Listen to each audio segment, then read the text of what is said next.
काय चालू आज कॉमन स्वागताच्या निमित्तानं आणि पाठशाळेच्या रुपये महोत्सवी वर्षाच्या निमित्तानं आज पूर्णाहुती संपन्न करण्याकरता इथे आम्हाला आमंत्रित केलं गेलं, त्याबद्दल सर्व गुरुजनांच्या चरणी नतमस्तक. महाभारताने असं म्हटलंय, इतिहास पुराणाभ्याम वेदसमुपब्रह्मेत, असं महाभारताचं म्हणणं आहे.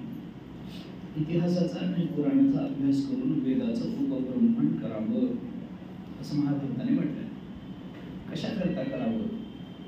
कारण वेदाचा अभ्यास करताना तो अर्धवट राहू नये याच्याकरता माणसाने प्रयत्नशील असावं.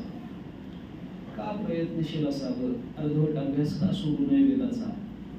हे सांगताना पुढे महाभारताने असं सांगितलं की इतिहास पुराणाभ्याम वेदसमुपब्रह्मेत विभेद कल्पश्रुता वेदो मामयं प्रहर्षति, असं महाभारताचं पुढे म्हणणं आहे की वेद हा घाबरतो. कोणाला घाबरतो? तर जो अर्धवट ज्ञानी असतो अशा माणसाला वेद घाबरत असतो.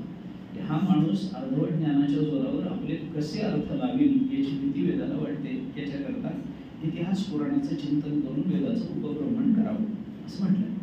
आता हे उपब्रह्मण करणं म्हणजे काय? उपब्रह्मण हा विधी आहे.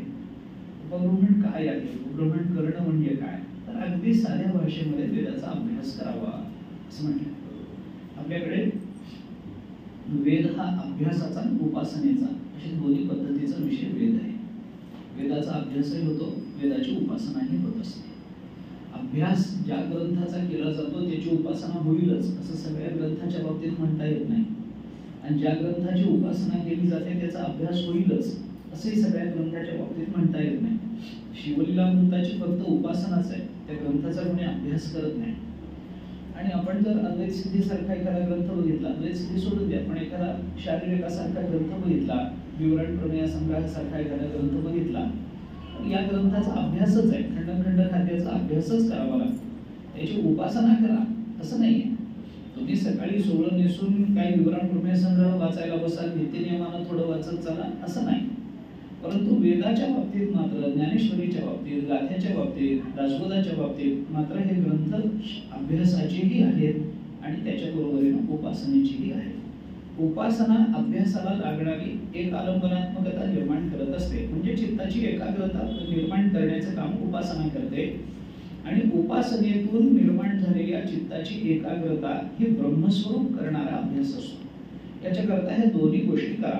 वेदाचा अभ्यासही करा, वेदाची उपासनाही करा, पण अभ्यास करताना तो दृढ झाला पाहिजे. उपब्रह्मण करणं म्हणजे नुसतं अभ्यास करणं नाही, नुसतं माहिती असणं नाही, नुसतं जाणून घेणं नाही, तर त्याच्या अर्थाचा विचार करताना त्या अर्थातून व्यक्त होणारा जो लक्ष्यार्थ असतो, जो तत्वमसी आदी महावाक्यातून प्रकट होणारा असतो, तिथपर्यंतचा आपला विचार पूर्णत्वाला गेला पाहिजे. उपब्रह्मणाचा विचार वेगवेगळ्या अर्थाने, त्याच्यामध्ये पुराणाचा आणि इतिहासाचा साकल्यानं अभ्यास करा, म्हणजे वेदाचा अभ्यास दृढ होतो. काय त्या पातंजली योगसूत्रामध्ये अभ्यासाची दृढता कशी असावी या संबंधामध्ये सांगताना असं म्हटलंय, सतु दीर्घकाल नैरंतर्य सत्कारा सेवितो दृढ भूमी, असं एक सूत्र आहे. की हा अभ्यास कसा असावा? तर तो दीर्घकाल असावा, निरंतर असावा आणि अत्यंत श्रद्धेने आणि आदराने केलेला असावा. अभ्यास जोपर्यंत या तीन गुणांनी युक्त होत नाही तोपर्यंत त्या अभ्यासाला उपब्रह्मण म्हणता येत नाही. तोपर्यंत तो अभ्यास दृढ झाला असं आपल्याला म्हणता येत नाही.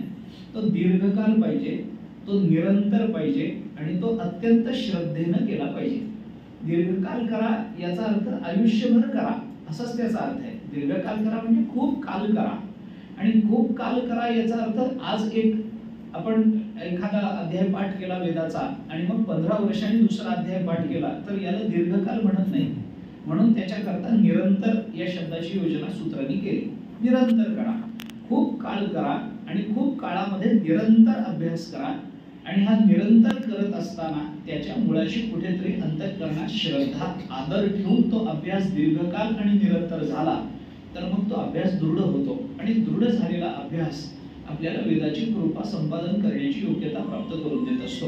त्यामुळे वेदाची कृपा संपादन करणं म्हणजे परमात्म्याची कृपा संपादन करणं आहे. आणि त्या परमात्म्याच्या वेदाच्या कृपेकरता आपल्याला अभ्यास करणं, उपभ्रमण करणं हे आवश्यक आहे. त्याच्याकरता कशाचं करा? आपल्याला महाभारताने सांगितलं इतिहास पुराणांचं.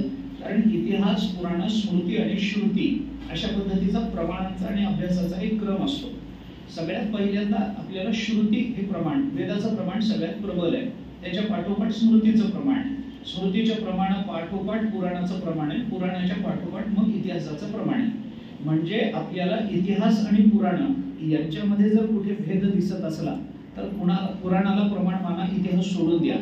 पण पुराण आणि स्मृतीमध्ये भेद दिसत असला तर स्मृतीला प्रमाण माना, पुराण सोडून द्या.